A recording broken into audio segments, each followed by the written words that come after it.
My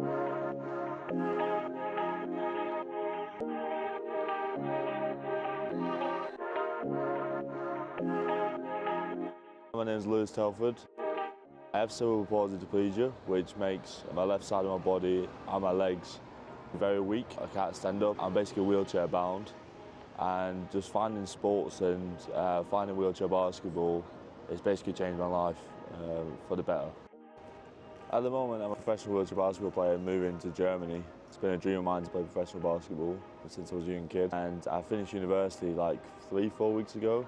Just achieving university, that was a big goal of mine to complete, because I was the first person in my family to go to uni.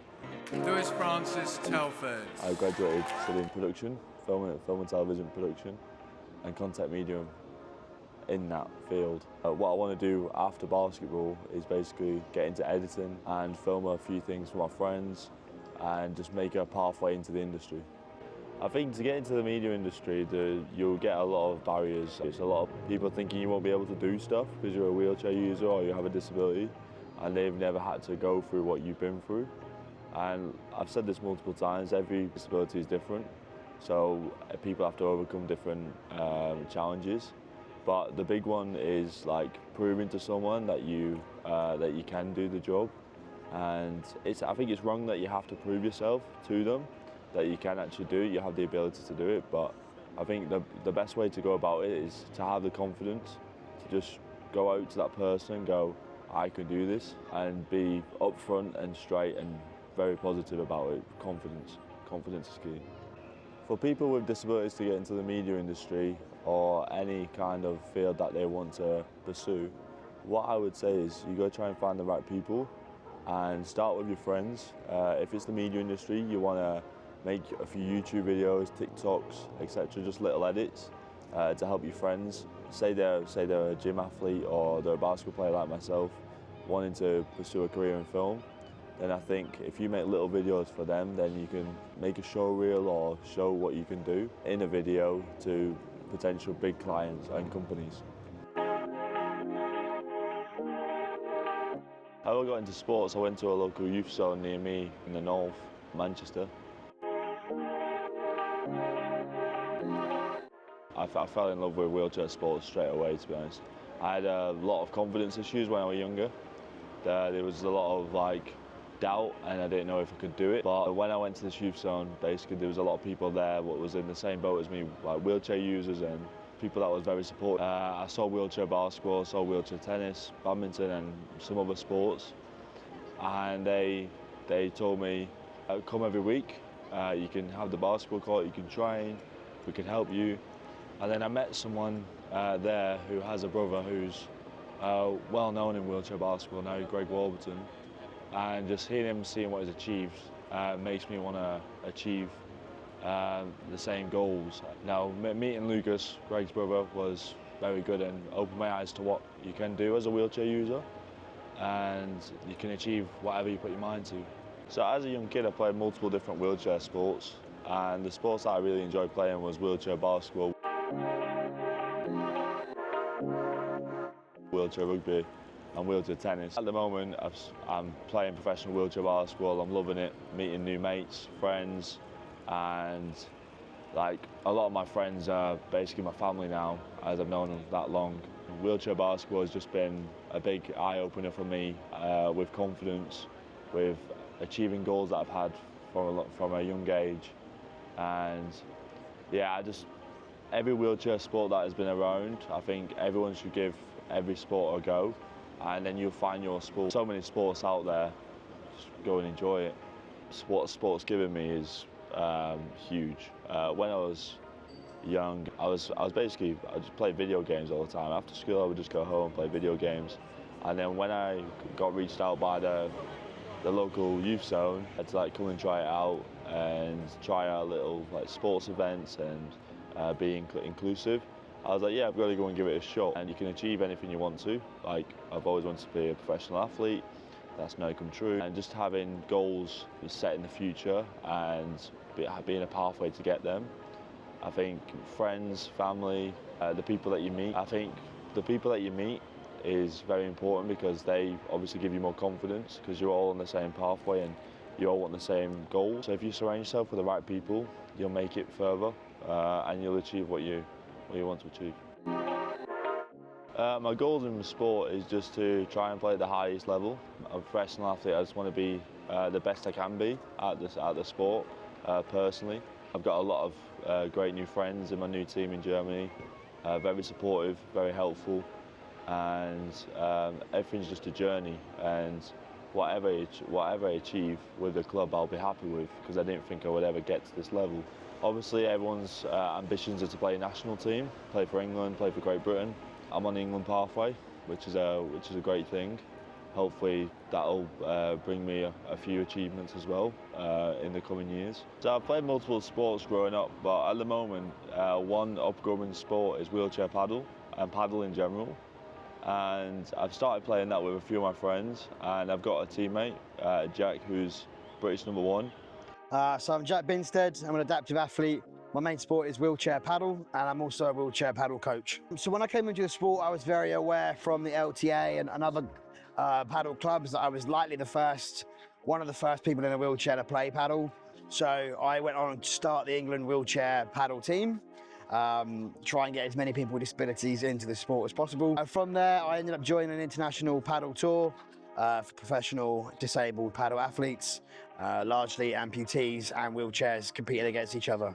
So I get coached largely by Luke Dolphin at Rocks Lane for my professional play, and I act as a coach to other people in wheelchairs. So Louis Telford is someone that I'm coaching at the moment. Hopefully he can be with me on the team throughout the next 4 years as paddle gets accepted into the Paralympics in 2028. And then the aim is to find as many people in wheelchairs, males or females, to try and get them into the sport, coach them up and take them along that journey. I've started training at wheelchair paddle at Maidenhead.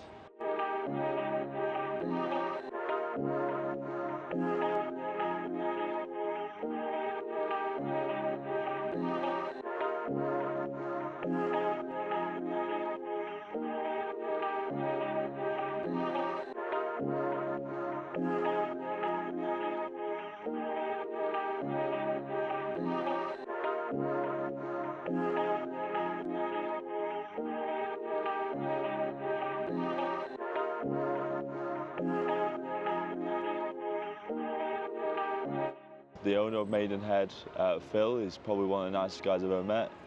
We're both trying to make the sport very inclusive. Hi, I'm Phil Basford. I'm the founder and CEO of Paddle Maidenhead. Obviously the growth of paddle in the UK worldwide is increasing phenomenally.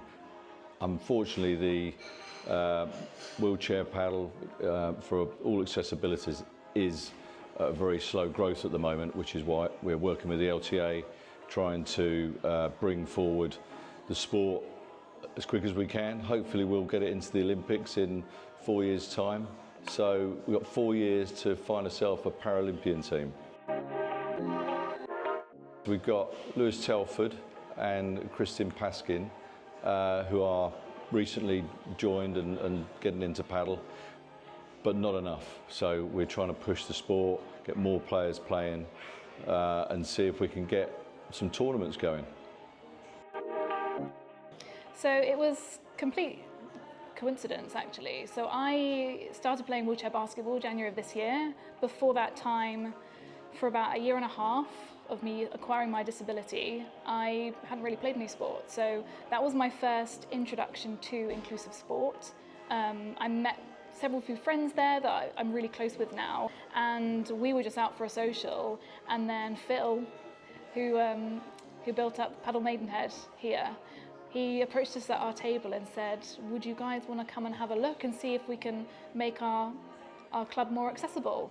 So that's what we did. So we came down on a weekend, I think it was, and I mean, to be honest, there wasn't really much feedback we needed to give because they really had thought of everything. But yeah, I had a go, absolutely loved it, and I've been coming back ever since. If I didn't have access to sport, I don't know what I would have done.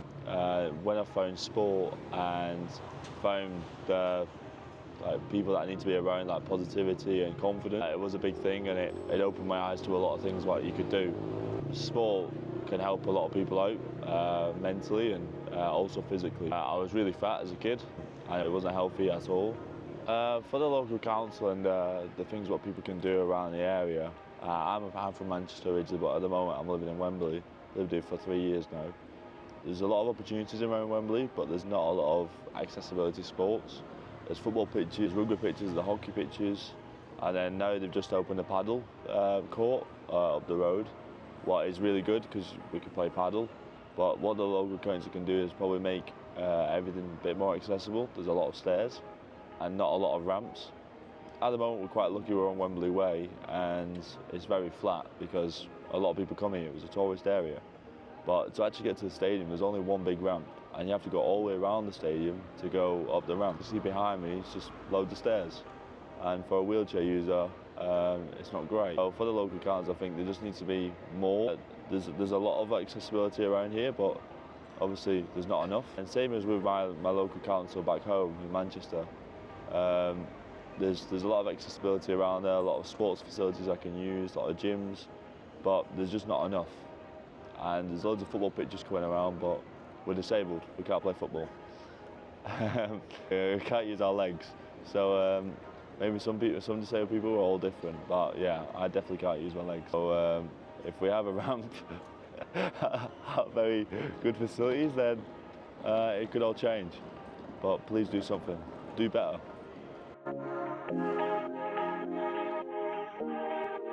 Yeah, the pre-assumption what everyone usually has on me as a disabled person is that I can't do anything, I can't achieve anything, and like when you're out in public, people think, oh, you can't do this, you can't do that, do you want to be pushed around? And sometimes, yeah, being pushed around is okay, but maybe ask before you do that. I know a lot of my friends get that a lot, and I get that, and we can move, we can push ourselves, and all we need is for you to ask.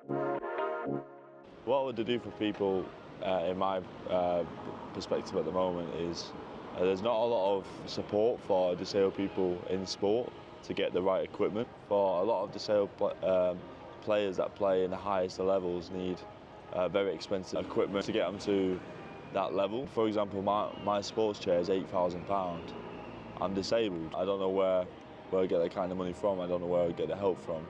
But this is what I want to do is find the research, find the charities to help out. I was lucky, a charity helped me out with mine at the time. But for a lot of my friends, struggle to do it. And it's because sometimes it's an age thing, but I think we just need to put it to the wider audience that if you're over 30, you still need the support of a 16 to 18-year-old.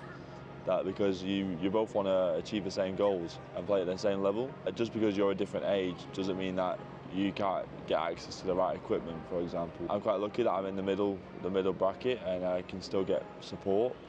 But I want to open the doors for more people, younger and older than myself, to get the right equipment and to make an impact in general life. Going around cities, local areas, just trying to things that are not accessible, make them accessible to more people.